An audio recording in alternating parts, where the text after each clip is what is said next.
Halo teman-teman, kembali lagi di Undang Project. Kali ini Kak Uce akan menemani teman-teman semua dalam pembelajaran sains ya. Oke, sebelum kita mulai, teman-teman like, share, and subscribe dulu ya tentunya. Oke, maka pada video kali ini yang akan kita pelajari yaitu organ peredaran darah. Oke, tapi yang akan kita bahas hanya organ peredaran darah pada hewan saja ya. Karena video yang lalu kita baru saja membahas tentang organ peredaran darah pada manusia. Oke, sebelum masuk ke pembelajaran, Kakak harap teman-teman dapat mencapai tujuan pembelajarannya ya. Oke, yang pertama yaitu teman-teman menjelaskan organ peredaran darah manusia dan hewan beserta fungsinya. Nah, yang kedua, Kakak harap teman-teman dapat menjelaskan gangguan pada peredaran darah manusia. Yang ketiga, menjelaskan cara memelihara kesehatan organ peredaran darah manusia. Yang keempat, membuat karya tentang organ peredaran darah manusia. Itu tujuan pembelajaran untuk bab organ peredaran darah. Namun pada video kali ini, Kakak harap teman-teman mampu mencapai tujuan pembelajaran pada poin pertama ya, yaitu tentang menjelaskan organ peredaran darah pada hewan beserta fungsinya. Oke, kita masuk ke materi pembelajarannya. Hewan yang akan kita pelajari yaitu yang pertama insekta, yang kedua adalah ikan, yang ketiga amfibi, yang keempat reptilia, yang kelima burung, dan yang keenam yaitu mamalia. Oke, kita bahas yang pertama yaitu tentang insekta. Insekta ini peredaran darahnya hanya memiliki satu pembuluh darah saja ya, yaitu namanya aorta. Jantung pada serangga disebut jantung pembuluh yang terletak memanjang di punggung ya. Jadi pada serangga ini jantungnya berada di punggung. Kemudian daerah serangga tidak mengandung hemoglobin sehingga tidak berwarna merah dan tidak berperan mengangkut oksigen. Tidak seperti halnya manusia ya, berwarna merah dan mengangkut oksigen. Tapi kalau di serangga ini karena tidak memiliki hemoglobin sehingga tidak berwarna merah dan tidak mengangkut oksigen. Nah, darah serangga hanya berfungsi untuk mengangkat zat-zat makanan dan zat-zat sisa ya. Jadi darah pada insekta itu tadi fungsinya ada dua. Yaitu yang pertama hanya mengangkat zat-zat makanan dan zat-zat sisa. Zat-zat sisa ini yang nantinya akan dibuang melalui feses. Oke, selanjutnya kita lihat bagaimana jalur darah pada insekta ini. Nah, teman-teman bisa lihat. Nah, kemudian terdapat arteri, ostium, valve, dan arteri. Ya, nah dari jantung itu, kemudian darah akan dialirkan ke hemokul ya. Kemudian teman-teman bisa lihat juga letak pembuluh darah dorsal pada serangga ya.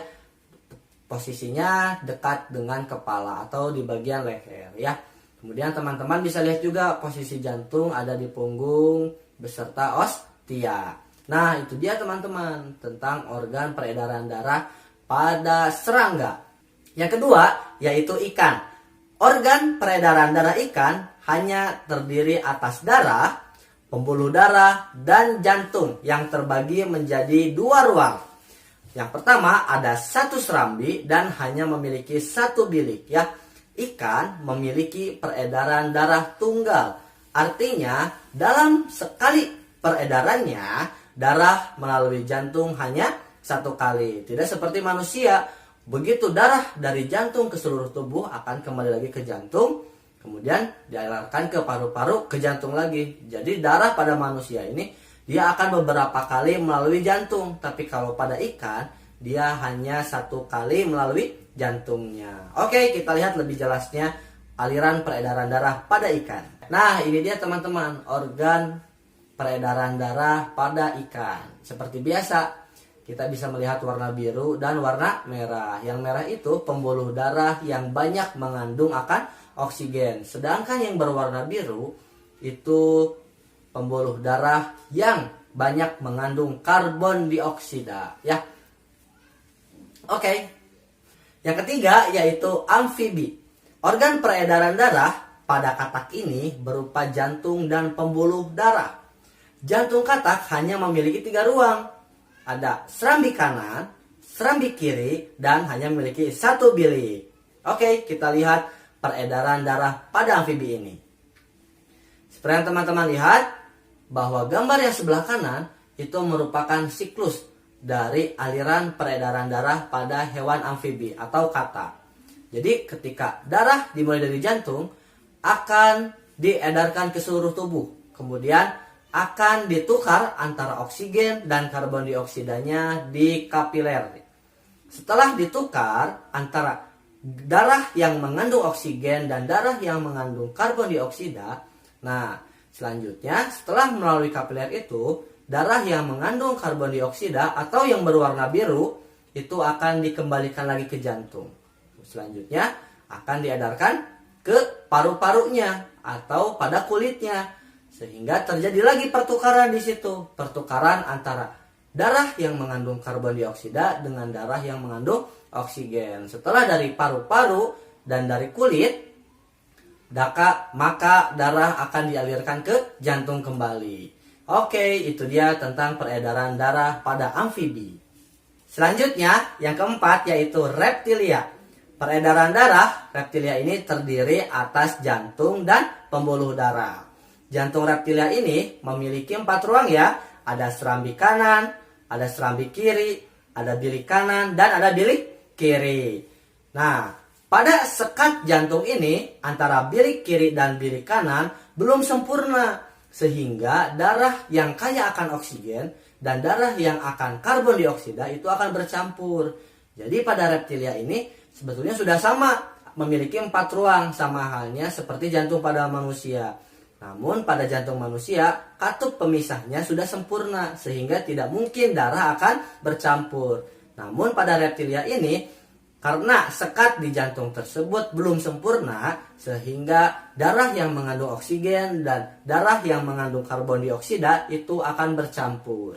Oke, lebih jelasnya kita lihat aliran peredaran darah pada reptilia ini. Seperti yang teman-teman lihat, bahwa ini merupakan peredaran darah pada hewan reptil atau buaya. Nah, darah itu pertama akan masuk melalui atrium kanan dan kiri. Selanjutnya, darah akan disebarkan ke seluruh bagian tubuhnya.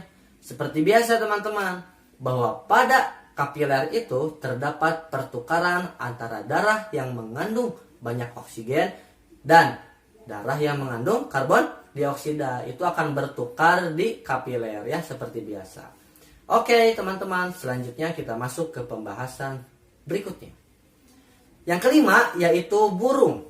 Organ peredaran pada burung ini terdiri atas jantung dan pembuluh darah.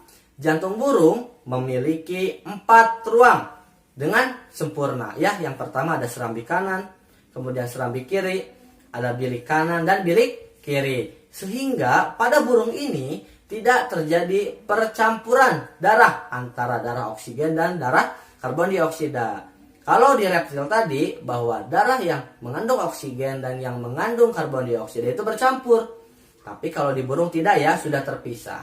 Oke, kita lihat aliran peredaran darah pada burung ini.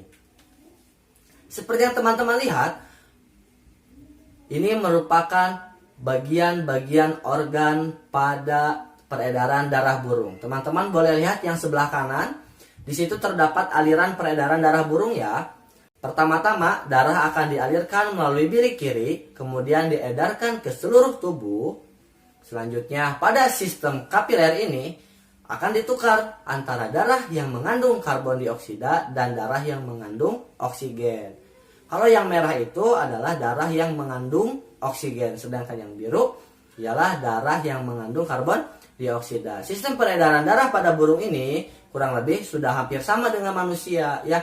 Dia memiliki 4 ruang jantung dengan katup yang sempurna. Selanjutnya, setelah dari sistem kapiler itu, darah yang mengandung banyak karbon dioksida akan dialirkan lagi ke jantung. Oke, seperti itu teman-teman, aliran darah pada burung. Selanjutnya yaitu mamalia. Organ peredaran darah mamalia ini terdiri atas pembuluh darah dan jantung. Jantung mamalia terdiri atas 4 ruang ya. Yang pertama ada 2 serambi dan ada 2 juga 2 bilik. Nah, 2 serambi itu sama, ada serambi kiri dan serambi kanan. Kemudian ada bilik kiri juga dan ada bilik kanan. Antara serambi dan bilik ini dibatasi dengan sekat yang sempurna dengan katup penghubung sehingga tidak terjadi percampuran antara darah yang mengandung oksigen dan darah yang mengandung karbon dioksida. Oke, kita lihat aliran peredaran darah pada mamalia ini. Ini dia teman-teman, aliran peredaran darah pada mamalia. Seperti biasa, nah, bahwa aliran peredaran darah ini akan dimulai di jantung. Kemudian akan disalurkan lagi ke seluruh tubuh dan kembali lagi ke jantung. Kemudian darah yang mengandung banyak karbon dioksida ini akan ditukar dengan darah yang mengandung oksigen di paru-paru. Selanjutnya, darah yang mengandung oksigen ini akan dikembalikan lagi ke jantung. Setelah itu akan diedarkan kembali ke seluruh tubuh. Nah, itu dia teman-teman tentang aliran peredaran darah pada mamalia ini. Oke, cukup sekian dari penjelasan video berikut. Kakak harap teman-teman dapat mengikutinya ya. Tadi kita baru saja belajar tentang organ peredaran darah pada hewan. Oke, cukup sekian. Terima kasih atas perhatiannya. Jangan lupa selalu like, comment, and subscribe di Undang Project.